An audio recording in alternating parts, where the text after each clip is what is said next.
Those who dare to fail miserably can achieve greatly, as correctly pointed out by John F. Kennedy, guys. ये video का title देख के आपको समझ में तो आ ही गया होगा कि बहुत ही ज्यादा मोटिवेशनल वीडियो रहने वाला है for all my dear CS executive students, those who could not achieve the success in their examinations in December 22. Let me tell you, December 22 एक ऐसा अटेम्प्ट था जहां पे इंस्टीट्यूट ने रिजल्ट्स बहुत अच्छा ग्रेड नहीं दिया है. सीएस एग्जीक्यूटिव का अगर अपने पासिंग परसेंटेज देखेंगे मॉड्यूल 1 का, it is precisely to be 9% रफली. तो सर अगर आप ओवरऑल भी देखोगे तो 9 to 10% रिजल्ट रहा है executive result, executive CS executive December 22 में.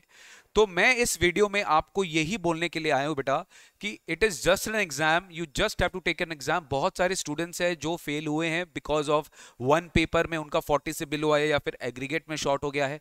तो अभी ये टाइम अपना बिल्कुल भी नहीं है कि we keep on stretching and we keep on thinking about our results, because जो हो गया सो हो गया, अब उसको चेंज नहीं कर सकते. अभी अपने हाथ में जो है उसके ऊपर सोचिए. वी हैव 3 months एग्जैक्टली, 3 महीना में अपने अपना भविष्य सुधार सकते हैं. जून 23 को एक ऐसा टर्म मानिए जहां पर आपका CS executive exams definitely clear होने वाला है. तो सीएस एग्जीक्यूटिव का आपको टैक्स लॉज में क्या स्ट्रैटेजी अपनानी चाहिए, आज से लेके 3 महीना बाद आपका एग्जाम स्टार्ट होने वाला है, that is March April and May. और 3 महीना में अपने को टैक्स को किस तरीके से प्रिपेयर करना चाहिए, मैं सब कुछ इस वीडियो में बताने वाला हूं. बहुत सारे बच्चों का रिक्वेस्ट आ रहा था, बहुत सारे स्टूडेंट्स हैं, मेरे भी स्टूडेंट्स हैं, और ऑनलाइन मीडियम में भी स्टूडेंट्स हैं जो मेरे से नहीं पढ़े, जो मेरा रिवीजन वीडियोस देखे थे, जो मेरे से अटैच्ड है, जो मेरे से लिंक्ड है किसी भी कारण से.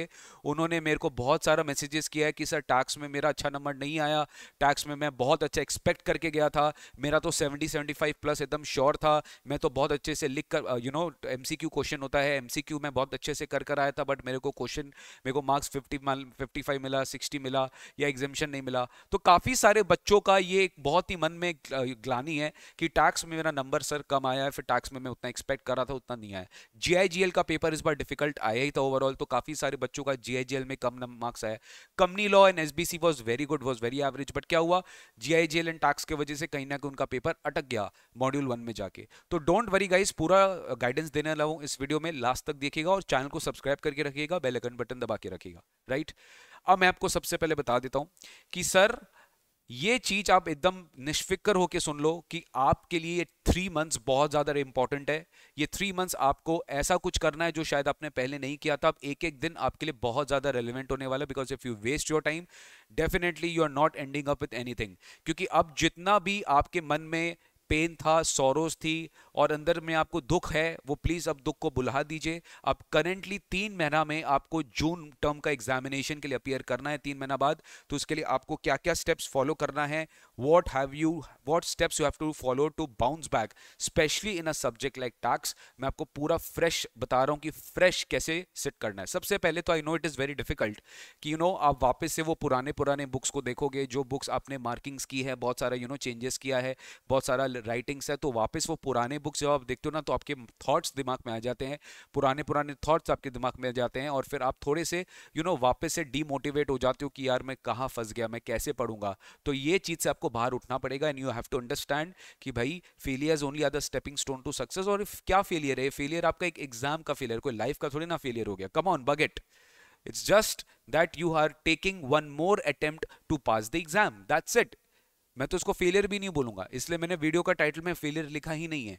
ये जून 23 में वही बच्चों के लिए मैं बता रहा हूं जो या तो जून 23 पहली बार दे रहे हैं, वो भी ये वीडियो उनके लिए रेलिवेंट है, या फिर उनके लिए भी रेलिवेंट है जो कि अभी अभी रिजल्ट आया और वो पास नहीं कर पाए. तो आपको सबसे पहले क्या करना है गाइज, आपको सबसे पहले इंश्योर करना है कि आपके लिए जो भी रिसोर्सेज है, जो भी स्टडी मटेरियल्स आप यूज करने वाले हो, चाहे वो मेरा मैट हो, चाहे जिस भी ट्यूशन टीचर का आपने मैट लिया वो मैट है, क्वेश्चन बैंक है, प्रैक्टिस मैट है, सब कुछ एक जगह कर लीजिए. मेरी अमेंडमेंट्स मैं आपको दूंगा, सब कुछ एक जगह कर लीजिए, एवरीथिंग एक जगह कर लीजिए. उसको बाद में स्कैटर्ड मत रखिए, थोड़ा यहाँ से पढ़ लेते, थोड़ा वहां से पढ़ लेते, थोड़ा वहां से पढ़ लेते, थोड़ा वहां से पढ़ लेते. एक जगह रिसोर्स मटेरियल को कोलेट कर लीजिए, एक जगह रख लीजिए कि ये मेरा टैक्स का बुक्स है और यही मुझे यही से पढ़ना है. अलग अलग जगह से मत पढ़िए, जहां है आपको एक ही जगह कलेक्ट कर लीजिए उसको. दूसरा, now what you have to do, you have to start revising chapter by chapter, provision by provision of every chapter. मतलब ऐसा मत करना कि आप सीधा चैप्टर 4 में जाके जंप कर गए, चैप्टर 6 में जाके जंप कर गए, या फिर वो चैप्टर पहले उठाए जो कि आपको लगता है डिफिकल्ट है. नहीं, आपको उसी ऑर्डर में रिवीजन स्टार्ट करना है. जैसे टैक्स में अगर मैं बोलूं डीटी, आईडीटी आप चाहते हो तो आप आईडीटी जीएसटी पहले उठा सकते हो, फिर बाद में डीटी उठाना, it depends upon you, but मेरे हिसाब से डीटी पहले उठाना चाहिए, बिकॉज डीटी थोड़ा डिफिकल्ट सब्जेक्ट है एज कम्पेयर टू आईडीटी। वहाँ पे आईडीटी का जो स्टैंडर्ड आपका एग्जीक्यूटिव में बहुत ज़्यादा नॉर्मल स्टैंडर्ड है, बट डीटी का स्टैंडर्ड थोड़ा हाई है, तो पहले डीटी उठाना। डीटी में आप सबसे पहले इंपॉर्ट जो स्टार्टिंग के चैप्टर्स है, जिस ऑर्डर में मैंने आपको क्लासेस कराया था या फिर आपके टीचर ने कराया था, उसी ऑर्डर में आपको क्लासेस चैप्टर्स को रिवाइज करना है। क्या सर हमें दोबारा से कोई क्लासेस लेने की रिक्वायरमेंट है? बिल्कुल भी नहीं है सर। मैं तो बोलूंगा आपको टैक्स में बिल्कुल भी फास्ट ट्रैक बैच या ये सब लेने की रिक्वायरमेंट नहीं है। If you have studied once, अगर आप एक बार पढ़ चुके हो, आप कॉन्फिडेंट हो, आपको कॉन्सेप्ट्स में कोई प्रॉब्लम नहीं है, तो आपको कोई भी बैचेस लेने की दरकार नहीं, बिकॉज हम लोग जबरदस्त तरीके से रिविजन क्लासेस, मैराथन्स, अमेंडमेंट सब लेके आने वाले, जिसके बारे में मैं आपको बताऊंगा। सब कुछ आने वाला है आप लोग के लिए, आप बिल्कुल भी टेंशन मत लीजिए, everything will come. Okay, all the chapters, all the provisions आपको रिवाइज करना है in the same order in which you were taught in the classes। उसी ऑर्डर में आपको सारी की सारी रिवीजन करनी है। सबसे इंपॉर्टेंट है, जो पिछले अटेम्प्ट में आपने मिस्टेक्स किया था, जैसे मिस्टेक्स हो सकता है कि आप प्रैक्टिस नहीं किए हो, या फिर आप रिवीजन में कुछ कुछ चैप्टर्स आप छोड़ के गए हो, या फिर आप कुछ कुछ सेक्शंस छोड़ के गए हो, या फिर आपने एग्जीक्यूशन में मिस्टेक्स कर दिया, तो उसका ना एक लिस्ट बना लो कि क्या क्या मिस्टेक्स आपने सब्जेक्ट में किया था जिसके वजह से आपके कम मार्क्स आ सकते हैं। अब आप इंस्टीट्यूट को चैलेंज करने मत जाओ कि सर आपने कम मार्क्स दिया इंस्टीट्यूट के ऊपर। हाँ, आप डेफिनेटली अपने कॉपीज का जो इंस्पेक्शन है वो कॉपियां मंगवा सकते हो, जस्ट टू इंश्योर कि आपको पता चले कि आपका कहाँ मिस्टेक हो, वो आप जरूर कर लेना। पर डेफिनेटली आप पेन डाउन करना मिस्टेक्स, कि क्या क्या मिस्टेक्स आपने एग्जाम में हॉल में किया है और क्या क्या एग्जैक्टली आपको अब उसको रेक्टिफाई करना है, so that you don't repeat it. अपने क्या करते हैं, अपने मिस्टेक्स के बारे में सोचते नहीं, अपने दोबारा से रिवीजन करना स्टार्ट कर देते हैं। जो चीज आपको नहीं करना, आपको मिस्टेक्स पेन डाउन करना है और इंश्योर करना कि आप उसको रिपीट ना करें in the next term. Cumulative revision मेरे हिसाब से बहुत ज्यादा वर्क करता है टैक्स में, एंड बहुत सारे स्टूडेंट्स ये क्यूमुलेटिव रिवीजन करते नहीं है। क्यूमुलेटिव रिवीजन का मतलब ये होता है, से फॉर एग्जांपल आज मैंने पहला चैप्टर कंप्लीट किया रिवीजन का, टैक्स रेट्स, ठीक है। अब मैं क्या करूंगा, दूसरा दिन मैं स्टार्ट करूंगा मान लो एग्जेम्पशंस, ठीक है। तो जब आप एग्जेम्पशन स्टार्ट करोगे ना, तो आपको चैप्टर नंबर 1 रिवाइज करना चाहिए। रिवाइज करना चाहिए मतलब क्या, ऑब्वियसली मैं नहीं बोलूंगा कि आप दोबारा से एक एक चीज देखो, बट ओवरऑल एक बार आपको ग्लांस थ्रू कर लेना चाहिए कि आपने चैप्टर नंबर 1 टैक्स रेट्स में क्या पढ़ा। फिर आप एग्जामिशन में जाइए, और जब आप चैप्टर 3 में जा रहे हैं हाउस प्रॉपर्टी में, तो आपको एक बार चैप्टर 2 भी देख लेना चाहिए। मतलब आप जैसे जैसे आगे बढ़ रहे हो, आप पुराने टॉपिक्स को भी एक बार जस्ट ब्रश अप कर लो। When I am saying brush up कर लो, it doesn't mean that you again go in minute details, but overall भी अगर आप देख लोगे ना, तो आपके माइंड में एक बार चैनलाइज हो जाएगा। और यही टैक्स लॉज में चाहिए, जितना ज्यादा बार अपने प्रोविजंस पढ़ते हैं, उतना ज्यादा थरो होते हैं अपने प्रोविजंस में, और वो ज्यादा प्रैक्टिस जितना करेंगे, उतना ज्यादा मार्क्स आने का चांसेस बहुत हाई है आपका, ठीक है। तो you do this cumulative revision which will definitely help you in the examinations, वो आपको पहले ही करना पड़ेगा।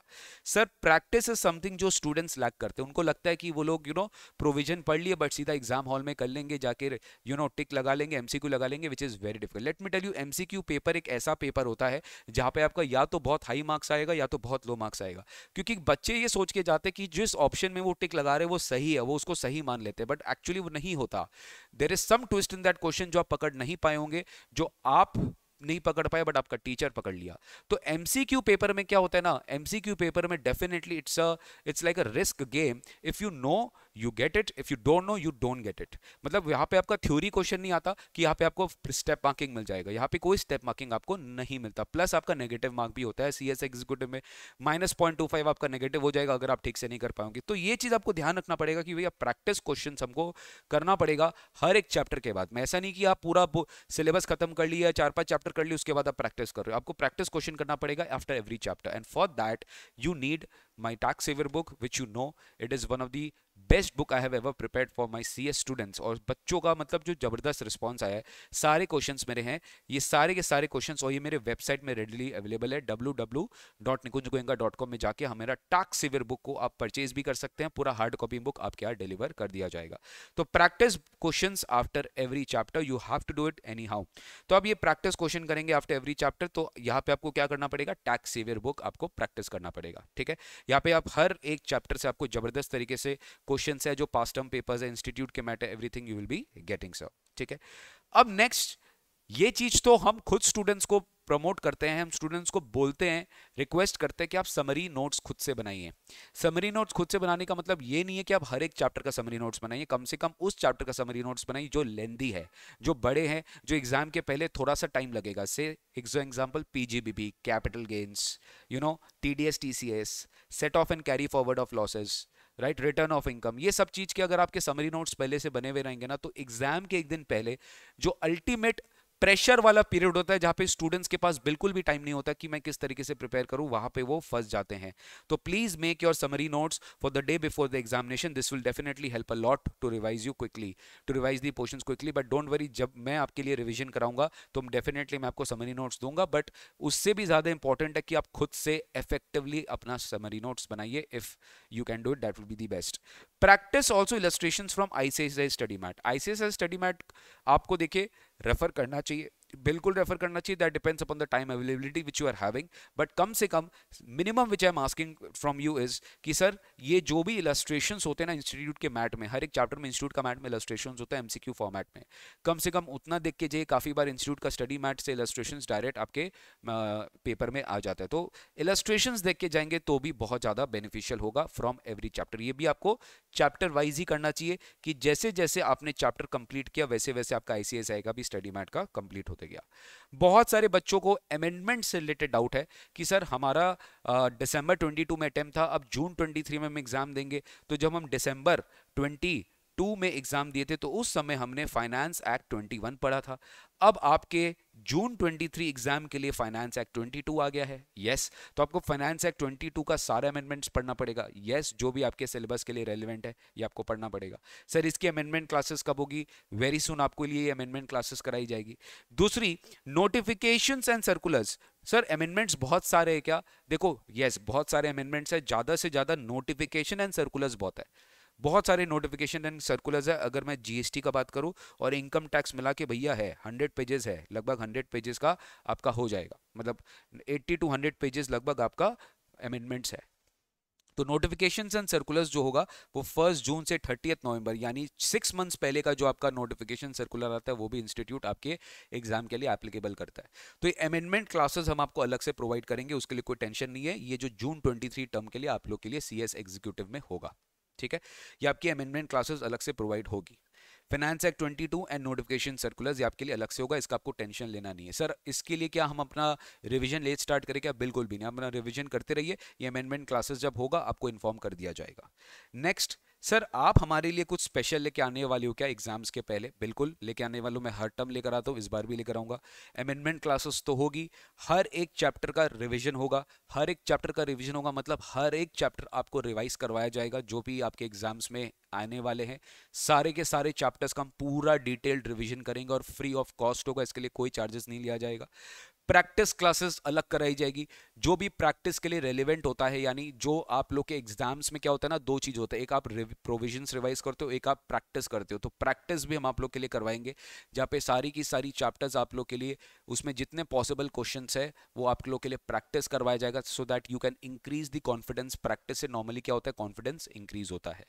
सो यही मुझे गाइज एक छोटी सी वीडियो में आपको बोलनी थी कि भाई अब टाइम आ गया है, बाउंस बैक करने का टाइम आ गया है, अब बिल्कुल भी समय नहीं है वेस्ट करने का। प्लीज क्लैरिटी से अपने गोल की तरफ बढ़िए और जो हो गया है उसको भूल जाइए। June attempt has to be our last attempt and we have to anyhow crack the exams in this term and we will definitely do it। अगर बाकी 9% 10% बच्चे पास हो सकते हैं तो हम भी क्यों नहीं पास हो सकते हैं? हम भी पास होंगे, वो भी बहुत अच्छे नंबर से पास होंगे, राइट गाइस। टैक्स लॉज में मैंने आपको ये प्रिपरेशन स्ट्रैटेजी बता दी। आई एम श्योर बाद बाकी टीचर्स आपको अपने अपने एक्सपर्टीज के हिसाब से अपने अपने रिस्पेक्टिव सब्जेक्ट्स के बारे में भी बता रहे होंगे। और एक बात मैं आपसे एक रिक्वेस्ट करके बोलना चाहूंगा, सोशल मीडिया का जमाना है आज, खाली मैं ही टैक्स नहीं पढ़ा रहा हूँ, बहुत सारे eminent teachers in the country tax पढ़ा रहे हैं और सभी अच्छे पढ़ाते हैं बेटा, कोई कम नहीं पढ़ाता, कोई बेकार नहीं पढ़ाता। सब लोग अगर पढ़ा रहे हैं तो पढ़ाना अपने आप में गॉड की ब्लेसिंग है जो भगवान की इच्छा के बिना नहीं हो सकती, राइट। तो आप जिस भी टीचर को फॉलो कर रहे हो आप एक ही टीचर को फॉलो करिए। आप मल्टीपल टीचर्स के पास जाके मल्टीपल वीडियोस मत देखिए। बहुत सारे बच्चों का आदत होता है कि वो 4-5 faculty 4-5 tax teacher teacher, 4-5 law teacher के वीडियोस देखते हैं, अल्टीमेटली वो कंफ्यूज हो जाते हैं, बिकॉज अल्टीमेटली सब टीचर्स का पढ़ाने का तरीका अलग होता है। तो आपको क्या करना चाहिए, यू शुड सेलेक्ट कि मुझे टैक्स के लिए किनको फॉलो करना है, मैं टैक्स के लिए उन्हीं का क्लासेस देखूंगा, मेरा उनको क्लासेस जज गया है, सो दैट आप उनके हिसाब से ना अपना प्रिपरेशन प्लान कर सकते हो या प्रिपरेशन रिवाइज कर सकते हो, स्ट्रैटेजी बना सकते हो। This is very very important, which you should do it. मेरी क्या प्लानिंग है मैंने आपको बता दिया। टैक्स का मैं सारा क्लासेस, रिवीजन हुआ, प्रैक्टिस हुआ, अमेंडमेंट हुआ, सब कुछ होगा आपके लिए। In the coming month of March से हम लोग पूरा का पूरा स्टार्ट कर देंगे। होली के बाद से हम लोग पूरा का पूरा फुल फ्लेजेड आपका जो रिवीजन क्लासेस है, everything will be started. Okay, so thank you so much, take care, God bless you, see you very soon in the coming classes, and yes, take care, God bless you, and बहुत अच्छे से अपना पढ़ाई करिए और bounce back कर लो भाई, जो हो गया सो हो गया यार, ठीक है, चलता है भाई, जून अपना टर्म है, कोई बात नहीं है, ठीक है, चलिए bye bye, take care, God bless you.